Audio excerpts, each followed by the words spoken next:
days may be prolonged, and that it may go well with thee in the land which the Lord thy God gives thee. Oh my God, what a great promise. Thank you, oh Lord God, for that promise today, Lord, because you've given it to us through our moms. And I want to just encourage people today, brothers and sisters, aunts, uncles, we all have made mistakes. And those mothers that have made mistakes, I ask for forgiveness for them today from God. For the God words tells us that we all have fallen short of the glory of God. And there are some mothers that have fallen. There are some mothers that have been left alone and they weren't strong, and the enemy came in and destroyed them. But it's time right now for any mother that has been left out there to fend for herself. It's time for us to go back and pick her up and claim her and say, this is my mother. I'm going to fight for her no matter what. She brought me into this world. Had it not been for her, I would not be here. She might have fallen. She might have done things or said things and got caught up in the snare of the enemy. Who is it that has not fallen? Who is it that has not given up when they couldn't see the finish line? Who is it that have did everything right? None of us. So let's forgive and let's get back to the old landmark and live our lives the way God wants us to. Nursing homes are full of forgotten parents and grandparents. It's time to get back to the old landmark. Those that have fallen, let's ask God for the strength to pick them up and to be the servants that he's called us to be, to love our parents and to do right by them. Because remember, there's a way out of your mess, and it's JESUS. Where can you buy a brand new Nissan with a lifetime warranty? Kingston Pike. Hey, folks, Gerald Anderson with Ted Russell Nissan. You heard it right. Every new Ted Russell Nissan comes with a lifetime warranty, and that's a long, long time. Ted Russell Nissan on Kingston Pike. All right, we're back. Ask Your Neighbor is coming up. Sheriff Barker's going to be here. He is on his way as we speak. So coming back after the break, hopefully he'll be here. If not, we'll just fill in the time for him.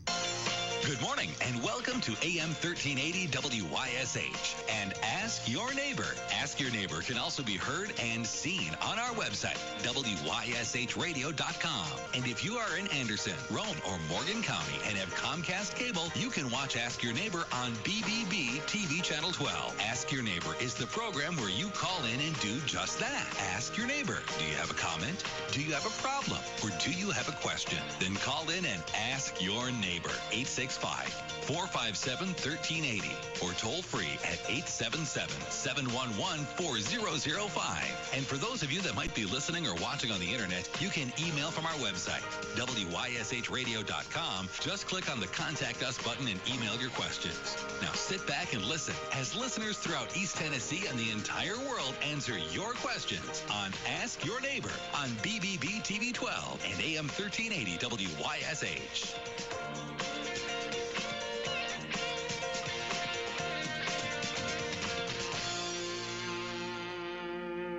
All right, it is time for Ask Your Neighbor. Sheriff Barker is going to be here in a little bit. He's en route from the police memorial ceremony held in Oak Ridge today. It is a National Police Week taking place all over the country. We do this every year around this time, and we remember those who paid the ultimate sacrifices. They have a big week-long ceremony in Washington, D.C. They add new names to the police memorial wall that's in Washington, D.C.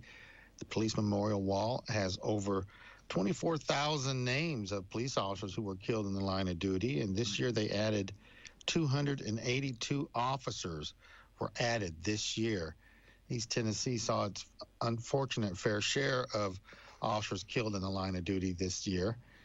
So we'll be talking to him about that coming up here soon. CMC Recycling. While we've been in the Knoxville area for years, we've only recently opened CMC Recycling, and we're here to help everyone in the area with their metal recycling needs. Whether you're a large commercial or industrial customer, or you're just looking to trade some cans and old appliances in for cash, we're ready to help at CMC Recycling. Open Monday through Friday, 8 a.m. to 4 p.m. Stop in and visit at 2706 Mindurst Avenue, east of 640 off of Western, or visit cmcrecycling.com to learn more. Call 865-867-7364 for questions and pricing.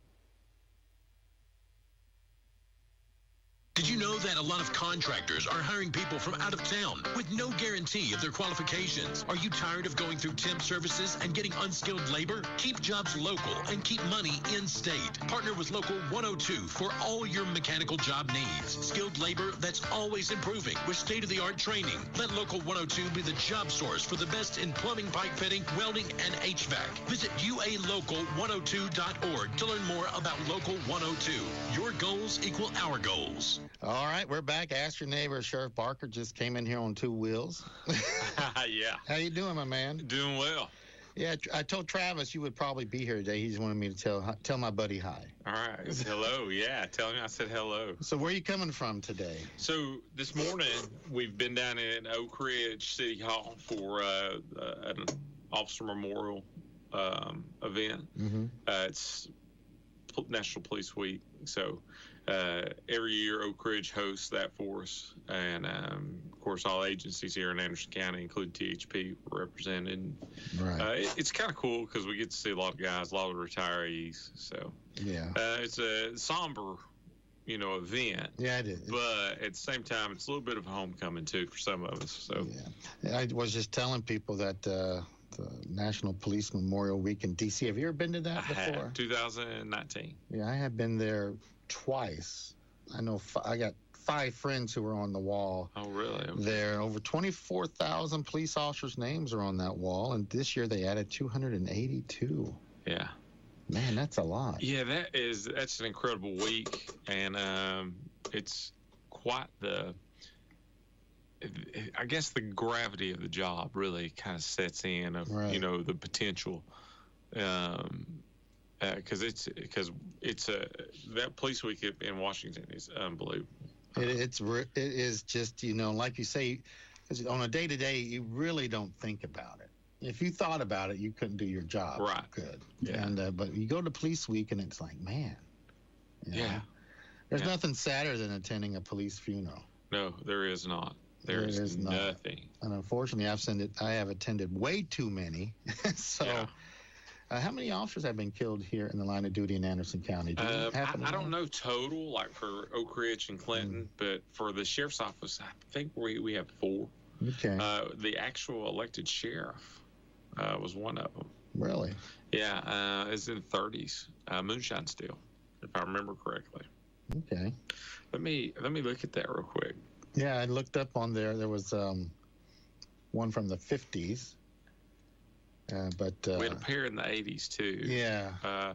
One was shot at a domestic, and I think the other one was a car wreck respond to emergency call, okay. I think. Yeah, it's... or maybe late 70s, early 80s. I don't think people realize the dangers of walking into a home that you've never been there before. You don't know where the weapons are hidden at. And you go in there blind and you try to solve other people's problems. Right. Yeah, absolutely. And pulling someone over on a dark street at nighttime, your backup's what? How many officers you got working a shift here? Well, our best night, we're going to have 8, okay? But between vacations, sick time, military leave, we run closer to 6. Really? Yeah. So your backup could be quite a bit away. Yeah. So like one of the things that we've tried to address, because when we got here there were 5 on a shift, total number, right? So some nights they were running with 3 people, but you get like up into more of the rural areas like New River. Mm-hmm. Sometimes it's depending on what portion of New River it's in. Sometimes it's quicker to cut through Morgan County to get there. So your backup can be 45 minutes away easy. Yeah. Man, you guys cover, how big is your county? Square mileage, I don't know right offhand, honestly. That's a shame I don't know that. But, I don't know. Let me look here. You got me curious here. I think it's 4. You know, and if you go to, there is a dedicated website. It's called ODMP, OfficerDownMemorialPage.org, and you can look up all the deaths relating to police officers in each individual state, and it gives you a brief scenario of what happened. And unfortunately, we have been, how many have, so far in Tennessee, I believe, so far we've lost 5 this year, just starting in January, and this is only May. Yeah, so I don't know, too, if, I haven't looked at any statistics, but it seems like deadly force encounters are going up. Mm-hmm. I mean, at least it feels that way. You know, of course, we had one, most recent one was Clinton, you know, and then we had the one out in Blount County, right, not too long ago. All right, here we go. Texas. So Deputy Ray Brown was a gunfire, and that was 1981. Okay. That would have been the domestic I'm pretty confident in. Deputy William Scott, automobile crash, 1980. That is South Carolina. Deputy Willie West, gunfire, 1954. That's the one you mentioned. Yeah, that's the one And Deputy Reuben Fox, gunfire, 1943. And then Sheriff Cleve Doherty, 1933, gunfire. So 5. 5 of that. Yeah. 33, 40. So every decade. Yeah. Except, well, the 30s, 40s, 50s. Is that right? Yeah. Yeah. 54. And then you had a break and then had a pair in the 80s. Yeah. When I was working with Las Vegas police, we had years went by, then all of a sudden it hit, I think in 2009, when we had 4 killed in the line of duty within 3 months. I mean, it was just... oh, my Lord, that's a ton. And one of mine, and I knew Trevor Nettleton, he was in his garage and a bunch of gangsters followed him home. Danny Leach, he was killed in a car crash. Beidel was killed in a car crash. So, I mean, yeah, but so one of the things that is and I go back, I swing back and forth, is we talk about being armed off duty, mm-hmm. right? And honestly, I've I used to be vigilant about it, and I kind of got where I wasn't. Now I'm back into that, mm-hmm. right? And I kind of think when I spent time in narcotics, because you're so accustomed to not appearing to be the police, right, or to be law enforcement, right, that you kind of fall into some bad habits there. And when I was at the 7th, of course, beard and hair was everywhere. A lot of tie-dye T-shirts. Yeah. And I used to run into folks all the time in town that didn't know I was assigned there. And you could just tell while they were talking to me, they thought I'd hit hard times. You know, they're like, hey, you still with the police department? Yeah. You know. I always carry. Yeah. Well, like I said, I think I picked that up just being accustomed to, because you know, there's and I'm sure you know this, but there's 2 schools of thought out there about people who work undercover and covertly, mm-hmm. right? Do they take a gun with them? Mm-hmm. You know, and of course the thing is you know, if you're particularly working under an undercover situation and you're trying to purchase narcotics, if they see your gun, they're like, hey, I'll take the gun instead of the money. Yeah. I can't, it's department issue. Yeah, they'll say, give me the gun and the drugs or the money. Give me both of them, you know. Right. So it's kind of, and like I said, I think that's kind of where I got into that habit.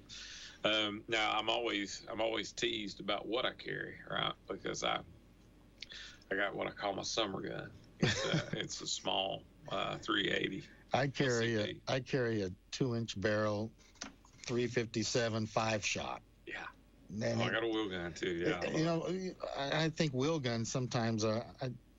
I always suggest if a female wants to get a gun, get a wheel gun, because all you got to do is pull the trigger. Yeah, that's what my wife has. You don't have to take the safety off, put the clip in, don't have to jack around. Yeah. And just pull the trigger. That's all you got to pull. But I always carry, because I was, in fact, when we first moved here in 2017, me and my wife were down on Market Street in downtown Knoxville. And the guy walks up to me. He says, "You're Officer Carter, aren't you?" I go, "Well, I used to be. You arrested me back in..." No way. Yeah, and he lives here in Knoxville, and he remembered me. How he remembered me, I don't know. My wife kind of looks at him, and he said, "Well, you know what? I just want to tell you, you treated me good." And he walked away. In downtown Knoxville. And you arrested him in Nevada. In Las Vegas. In Las Vegas. Wow. You should buy a lottery ticket. Yeah, I should, man. I should. Yeah. That that's unbelievable. You know, I was watching a YouTube video, and we're talking about carrying off duty as cops. I always carried, and there was a video of a off-duty female officer. She was at her kid's school, picking up her kids. Yeah. And a guy pulls up in front with a gun, and he was robbing the teachers and all the parents, and she engaged him, and he will not see another sunset. Right. So, not to laugh about it, because it is a traumatic thing to get into an officer-involved shooting. What are you guys' protocol if you get an officer-involved shooting? So, of course, generally what happens, and you know, we've had, since I've been the sheriff now 6 years, and we've had some.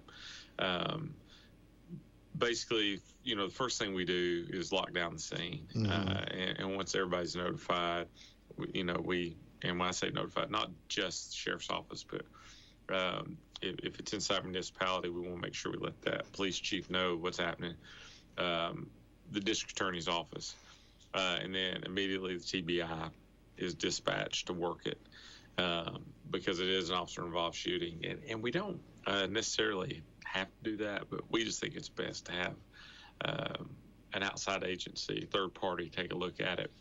But as far as the officer himself goes, it's involved. You know, first thing we do there is one, check on them, right? Make sure that they're good and they're safe. And of course, we have to recover their service weapon because it's now evidence. But we issue them another one right on the spot, because there is something about the psychological impact that has. You know, you've just been involved in an officer-involved shooting. You've shot someone, and we take your gun and don't give you one back. It kind of puts you on the defense, so to speak, right? Or at least makes you think that perhaps something is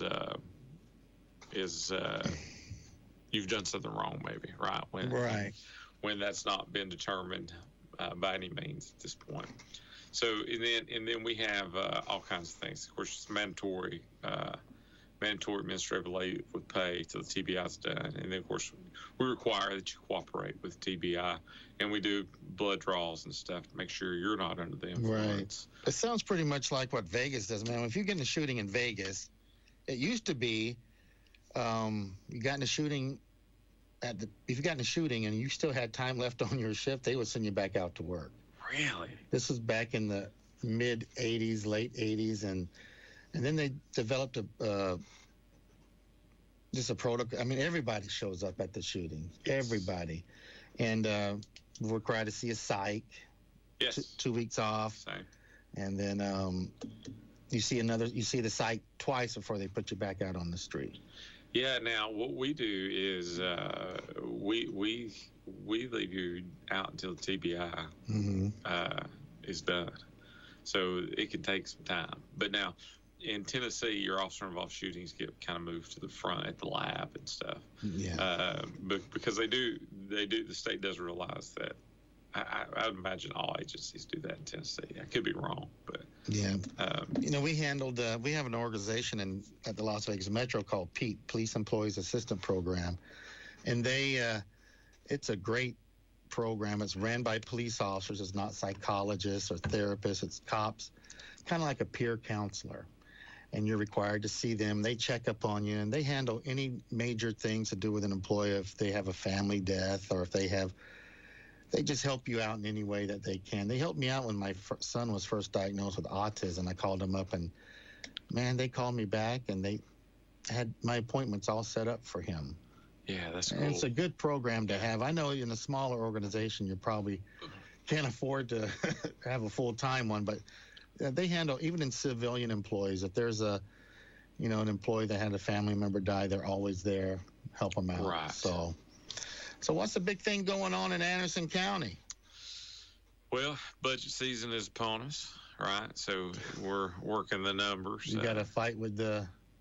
No, County Commission, we've had a good run with them. They, of course, last year they passed our, passed a 15-1, passed our new budget, and last year, and it included not just pay raises, but new pay scales and some new kind of caveats to what we were trying to do. Because, with in general, what employers are paying, right, particularly the private sector, we were having a really tough time competing with them. So we accomplished a few things last year. One, we got parity in pay, and that was a little controversial inside our department. Parity in pay is basically my corrections people make the same as my road people, and we felt like that really needed to be done for a couple reasons. One, we were having a really hard time filling correction spots. And it's hands down the toughest job we got. And two, it made sense to me. It just did, because we were having, that's where our highest turnover is, and we really need to invest on the correction side, because the bulk of my budget, the bulk of my lawsuits comes from corrections. The jail is always the biggest budget. Yeah. It's the biggest thing in any department. Yeah, it gobbles everything up, because I haven't looked this morning, but yesterday we had 394 incarcerated, right? So it's basically a little town of 400 people. Yeah. And ain't nobody in there for good behavior, right? That's right. And so we got parity in pay. Then we got some on this new pay scale. It increased our pay. We narrowed the steps down and got it a little more defined, because it hadn't been revisited in years. And then we also were able to add merit and longevity pay, which was huge for us. Right. That way we can reward excellent work, and then also recognize folks who want to stay with us. So that was big. Now, it's gone well, and this year, they just had the budget committee. Of course, the county across the board is looking at a 4%. And it's always tough things that, like, I'm sure everybody's facing. Like, as the budget committee and county commission has to take a look at that, there's an increase in healthcare costs, employee benefits. And one of the things, like I remember last year, we had some line items that were just, we knew were going to go up quite a bit, such as like uniform cost. Yeah. And, and that's, that is, I would have thought gas maybe, but, uniforms, you just don't think of that. But, so we have to kind of get our arms wrapped around that. And of course, the one that we absolutely, and I don't think anybody can, appropriately gauge is medical for the inmates. You just do not know. It's unbelievable, isn't it? Yeah, it's so unreal. We had a most recent one that was substantial. Was a gentleman's in on he's charged with homicide. Gets sick on us while he's in there. It turns out he has mass in his head that we have to pay for. Yeah. For treatment and surgery and things like that. And I think I've spoke on this before, maybe not here, but I know it's something that's incredibly frustrating for me. These folks that we're getting in there, are all riddled with addiction. Mm-hmm. I would say 90-95% of everybody in there has got some sort of addiction or mental health. You say mental health is 99%. I mean, it's between mental health and addiction, there's not just the mass population, but the incarcerated population. There's Right. a lot of that in. And I would say probably 99%. But more importantly, particularly with your addicts, they're not getting preventative health care out here. Right. They're running wild. And they go from that to our jail, get some sobriety under their belt, and man, everything starts hurting. Mm-hmm. And then, of course, there's a debate going on currently and historically of by statute. What does the state of Tennessee say about the jails? And it's of course written very vaguely. It says we're required to provide medical care, medical treatment. Well, does it say we have to pay for it? Right. But of course, hospitals disagree. And of course, nobody's really challenged it. So that's something we're working on. And I hope to, in my role at the Tennessee Sheriff Association, I want to kind of bring that to the forefront, because there's no, that I'm aware of, at least not in Anderson County, there's no set thing. My position is this: we should pay any more than what TennCare pays. Mm-hmm. One of the things is, if the incarcerated person has insurance, you should bill that insurance. That's what they do in Vegas. Yeah, but the vast majority of people I'm seeing are not employed, let alone have insurance. I mean, no, jails are now the biggest mental health hospital anywhere you go. Absolutely. It's been so, there's not enough mental health services anywhere you go. Big cities, little towns, there's just... Yeah, the state of Tennessee, we as a state, we failed our people. And I remember when Lakeshore closed down. But I wasn't engaged enough to know why. Mm-hmm. Why we had that shift away from that. And it's probably worth looking into and researching, but we have to do that. Because, kind of like you were talking about the program with Las Vegas Metro, we're finding out, even in our business, law enforcement, I'll say this. I remember when I first heard PTSD. Mm-hmm. I was a young cop. It meant nothing to me. Right? I mean, it just didn't. It didn't even seem real, honestly. But it is 100% a legitimate thing. And I read an article not too long ago talking about PTSD in the forms of soldiers who have seen combat and then first responders.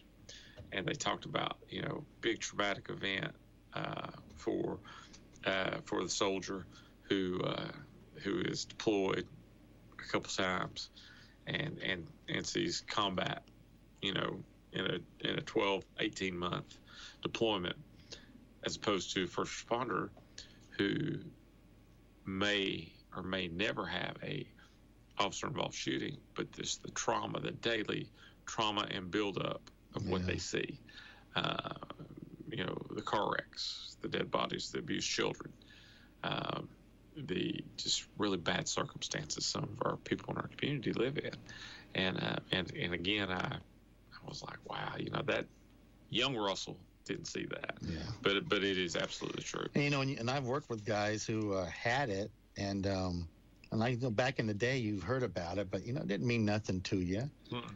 You're young, 21. I was 21 when I hired on with Metro, and I was having a ball. You couldn't believe they were paying you. I know. Yeah. I was ready to work on my day off. You know. But then again, here we go. 5 years hit, and well, maybe I'm tired of working the graveyard shift. Let me go to swing. But yeah, a lot of people. I think if they really, they can come to my house. I'll show you some pictures of some calls we went on, and you can just. It's tough. It is. You wake up with the little kid in the bed next to you that you found dead. You wake up and you just think of stuff. You ask anyone in here, they can't sneak up behind me because I'm a jumpy little girl. They sneak up behind me and I jump. But you do get PTSD to seeing everything. Just imagine what humans were when God. What did God say when He created humans? Yeah. But yeah, it's PTSD is there, and that's why I'm saying that the police officers, first responders, need just as much mental health care as. Well, we are definitely part of that. We've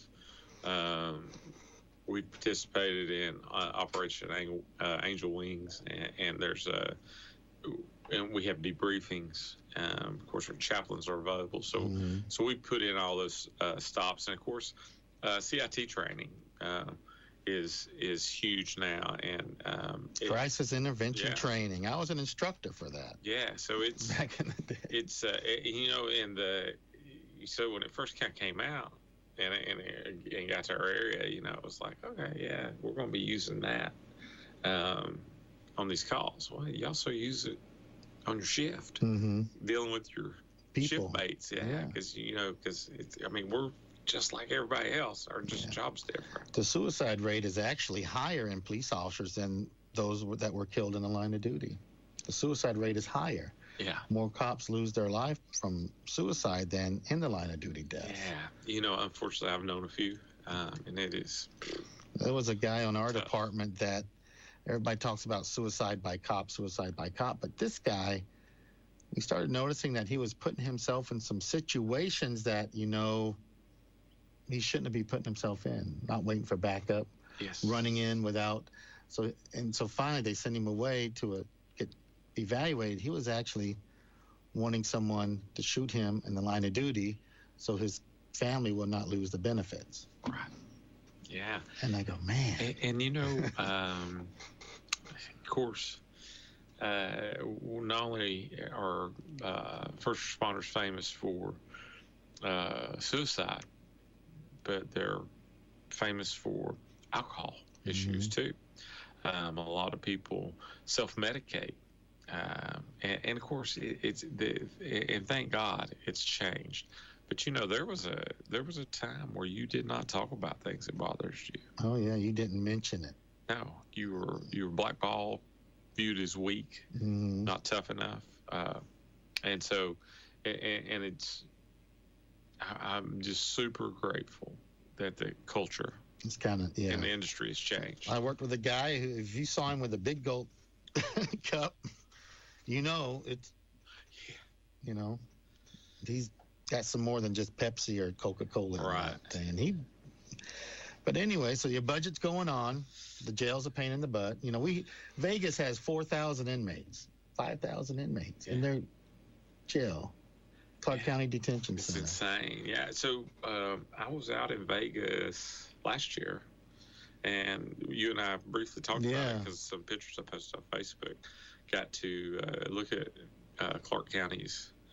I'm sure there's a million substations, but kind of their main. Yeah, their headquarters. You were, and it was so cool. I was in it. That's where I worked last couple of years. Yeah, it was really awesome. Yeah, that's new. And then they got the Fusion Center. Did you go to the Fusion Center? We did. The Fusion Center was unbelievable. And dispatch. You go to dispatch center? I don't think we did. Well, Anderson County, it's a nice little. I've never had a bad run-in with anybody out here, as far as deputies or police officers or anybody. Well, I'm sure it happens. But we sure try not to let it happen. So what else is a big budget deal? Outside of inmate medical, I think, and again, I have to give credit where credit's due. County Commission has been really good to us the entire 6 years. When we first got in office in 2018, the fleet was not very good. We had 2 line cars, which is basically backup cars in case something went down. And there was a thing that I saw not only at Anderson County, but Clinton City, where I was a detective sergeant at. We were doing it there too. We would buy Missouri cars. We'd buy used police cars from Missouri State Police, right? Because they were selling them at 50, 60,000 miles. And you were getting really good deals on them. And of course, to us, it was really new because we were driving things with 100, 60,000 miles. Yeah. Right. And so one of the things we changed is we had the budget we inherited, we had some money in there for cars, and we had to buy Missouri cars. But ever since then, we now have it worked out with County Commission, and they've been really supportive of it, is allowing us to have money to get an influx of new cars every year. Now, with that being said, it's been fabulous. However, because of manufacturing and things like that, it takes forever for them to get here. Right. And they're almost a model year behind by the time we see them. And it's not just about manufacturing it forward to get the Police Explorer out. It's once it gets here, we have to equip it. Yeah. And the cage, the radio, the lights, the shotgun. Yeah, all that stuff. And so it takes forever to get it ready, and then you get it, and then some rookie crashes it. you know, so that's tough. And man, you talk. Of course, we all know this. Just in our private lives, the cost of vehicles are ridiculous. Yeah. And it's no different for us on these police vehicles. Are you guys going electric? Have you been pushed? So. No. So we've tried a couple different things. Look, I think anybody with any age on them, we all probably agree Crown Vic's greatest police car ever, right? Greatest. And then the Chargers were sexy, right? But man, for my taste, they're too expensive to maintain, right? And Anderson County is different in the sense that, by your standards, we're probably really rural, right? Yeah, you're very rural. Yeah, but for me, born and raised here, I don't think we are because of Oak Ridge and Clinton, right? However, I know because I've been there. Again, Brosville, New River, you get up into the mountains, it's tough. So those Chargers, we started finding out we didn't have. Those Chargers couldn't get up some of the driveways because they weren't even gravel, you know, they're ruts. So we've got some Tahoes, and then we've got mostly Ford Explorers, and we found that Ford Explorers are probably our best suited for what we're doing. The Explorers are nice, but again, particularly for a pursuit vehicle, the Explorer is just a little more stable, a little better handling. But I would say this: so any new car we get, so we've not got 100% away from Missouri. Every new car we get, it goes to patrol, right? And then from there, transportation and everybody, SROs, they get hand-me-downs, right? Because patrol's who's responding emergency traffic, and if you're admin, you get whatever Missouri's got on sale that month. Is in the parking lot. Yeah. The ugly maroon car nobody wanted to drive. So, like we bought, we buy, honestly, whatever Missouri has, the 60,000, 70,000, that's admin people's car. Because, and look, they're nice. There's no two ways about it. But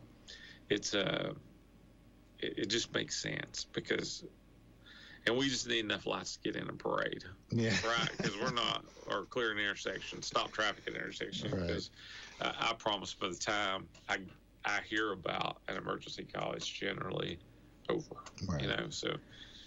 Another thing I want to talk to you about, the situation at WYSH High School yesterday. Okay. So they found a gun inside the school. Now they're crying for metal detectors at the high schools. Do you think that'll ever happen here? How's your SROs? You got enough of them? Are you still looking? We do.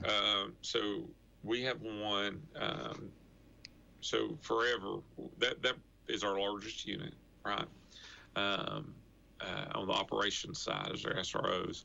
We have 15 campuses with 17 schools that we're responsible for, and we now have an SRO at every school. For a long time, we had 15, and the two campuses that had 2 schools on it, they would rotate between the buildings. So through the state of Tennessee and their grants after Covington, we took advantage of that. if we do have someone leave us to go to the private sector, and it happens to be an SRO, we fill in with detectives and off-duty officers, kind of secondary employment. So we have them. And I hate to say this, but I wish I had a couple more, just kind of floaters, right, to fill in for those. And honestly, some of our schools, like Anderson County High School and Clinton High School, I think you can make a really good argument that they need more than one.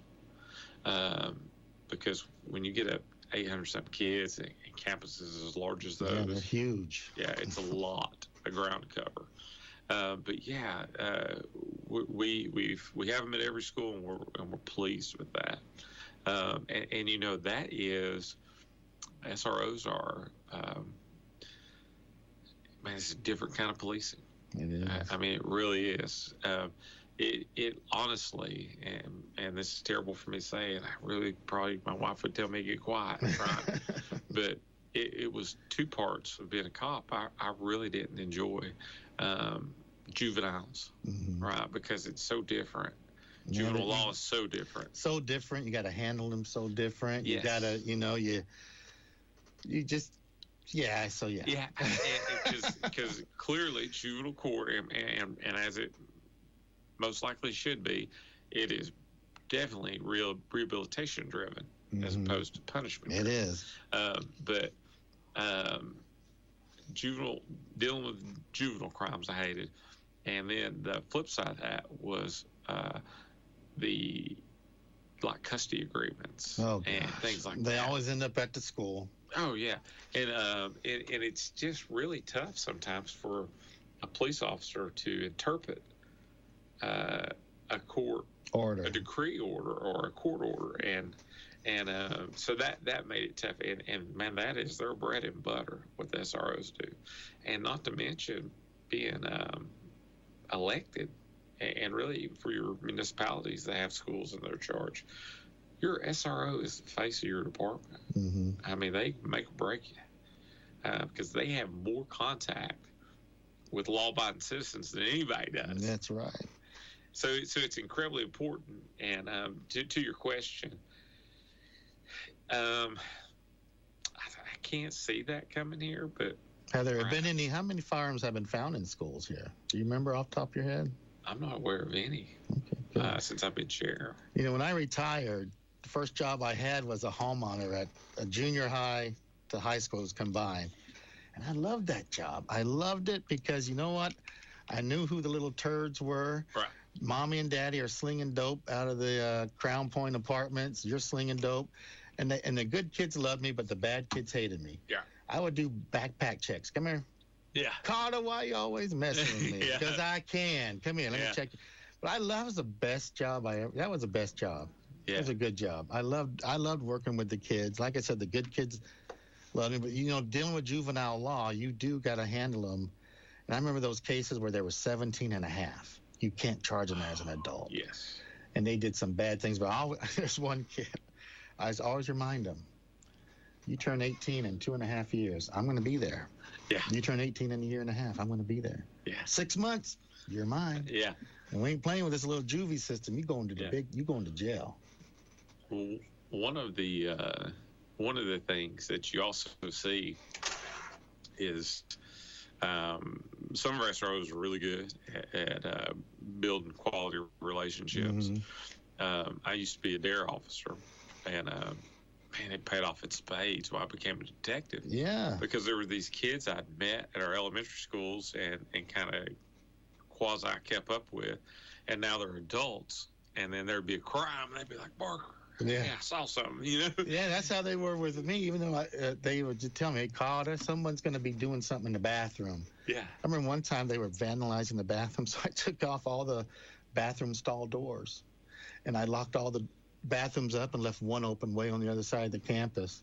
So when you guys can start acting, I'll put them back on, and I'll, phone. All right, we got a phone call. Let's see what they got to say. Hello, this is Ask Your Neighbor. You got a question for the sheriff? Yeah, I do. I watched that on the city council thing and talking about that prisoner that homicide deal and everything, that it's going to cost them $1 million to the county.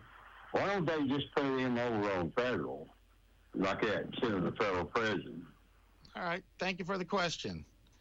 Why, if someone is charged with a homicide in the county, why don't they just send them to federal prison? Yeah, it's a state crime. The homicide is a state crime. In the instance he is speaking of, that was the gentleman we mentioned earlier. He's pre-conviction. So one of the things that we did to try to work that out is we reached out to the Tennessee Department of Corrections and asked them.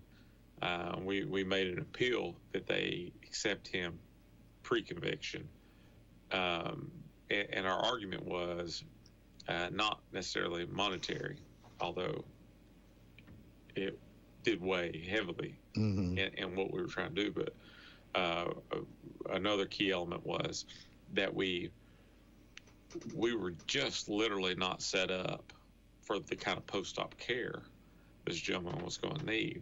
And particularly at that time, we didn't even have 24-hour nursing at the jail. Oh, man. We had 18-hour nursing, and we now have 24-hour nursing. But again, and we got some really sharp ones, but we don't have anything higher than LPN. Right. And we contract that out, and Southern Healthcare Partners does a fabulous job. So we try to get that worked out with the state of Tennessee. And then, of course, he's there now, post-op. However, a lot of people have to agree on that.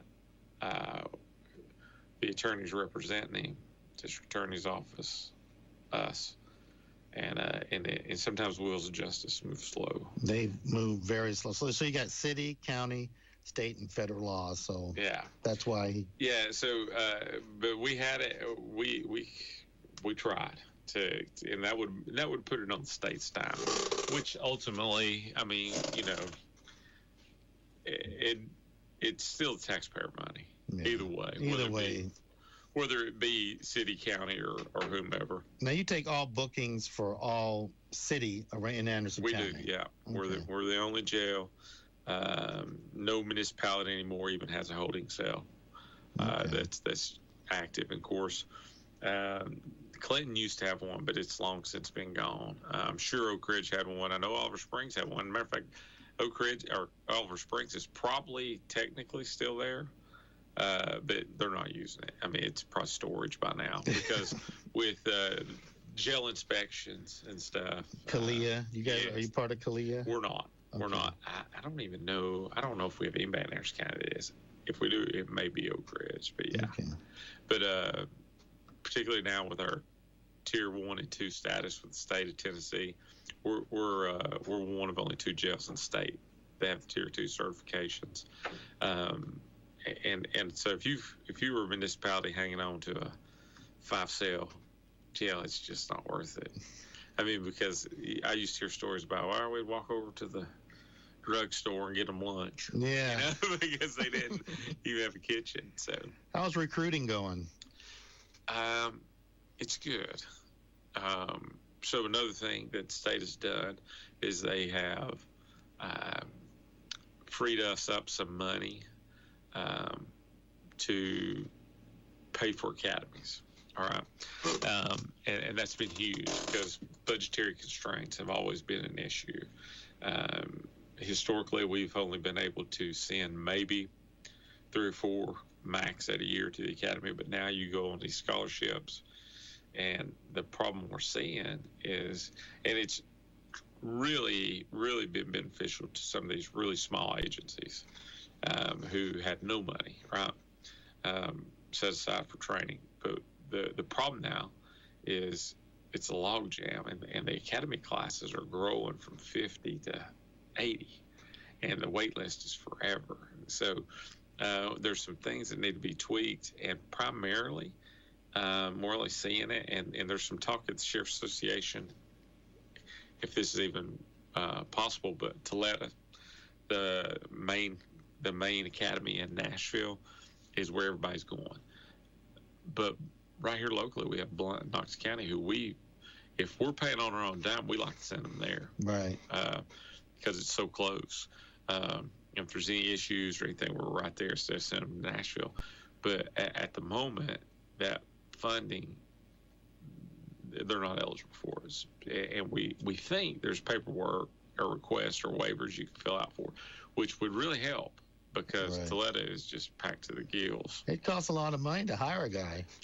Yeah, I would estimate that by the time, if I hire a guy with no experience, from the time we hire him, get him through the academy, get him through FTO, psychs, benefits, everything, I've probably got somewhere around $25,000, $30,000 in before he takes his first call by himself. Exactly. And then they, some of them get in there and decide, this ain't for me. Or they get out and they fail FTO and you spend all this money on this guy and they didn't pass field training. That's right. Yeah, happens. You got a reserve program too, don't you? We do. Man, we got honestly one of the best. They're a really dedicated bunch. One of the things that we used to weigh heavily on them for was transports, particularly medical transports to like Moccasin Bend or something. But now with the existence and a partnership we have with Merimed, they handle all of our mental health transports now. We still use them for short ones. Could be like maybe Peninsula is probably as far as they go now. Right. But the really cool thing about them is we got some guys that just been doing it for a really long time, and they have met all the earmarks and milestones to go out by themselves now. They've proved to us through training and just putting time in. And been with us for years. They come in, they get a line car, and they're allowed to go do their thing. When we had to transport a mentally ill person, when the judge said, I want him to go to the state hospital, our state hospital was in Reno. Yeah. So we would load up about 6 to 8 inmates on a plane, 2-engine propeller plane, set them down. We would fly to Reno. So it's nothing like flying so many thousands of feet in the air and you got this mental guy that had just gone off on you. And he's tearing the inside of that plane up. Pilot's going to the left. Pilot's going to the right. We're going down. So we finally got him down. But, yeah, that's where we had to fly ours into Reno every day. Con Air. That's exactly what it was. Yeah. Con Air. Well, good, Sheriff. Well, anything else you want to add before we close it up? No, I think that's good. National Police Week. Yes. Remember those that have paid the ultimate sacrifice this week and say a prayer for their family and their fellow officers and deputies that they worked with. It's hard to come back, from, I remember when Danny was killed and I worked with him. It was hard to go into the locker room because his locker was right next to mine. It was just hard to sit there and go, you still got his stuff in there, and it's just, it was tough, but anyway, you get through it and you just do your best. That's all you can do. So, all right, Sheriff. Well, thanks for coming in, man. All right. Thank you. Appreciate you guys having me. All right. Need anything, let us know. Yes, sir. Same here. All right, buddy. All right. That wraps it up for Ask Your Neighbor. Thanks for the phone call. Thanks for Sheriff Barker coming in. And coming up, we got some good old classic country for you right here on WYSH. Back in the day, Brushy Mountain State Pen was not a place you wanted to be. But today, it's a place you just can't miss. Today, you can tour and see just what it was like to be in Brushy Mountain State Penitentiary. Take a self-guided tour. You'll meet with former prison guards and former inmates that can answer all your questions. Get a map of the grounds and visit more than 30 stations. This is an experience you're never going to forget. And if you prefer, you can take a private tour led by a guide, available for groups of at least 15. Don't forget to check out the distillery tour. Enjoy a meal at the warden's table. Tour our museum and our theater with the Brushy Mountain documentary running twice an hour. And of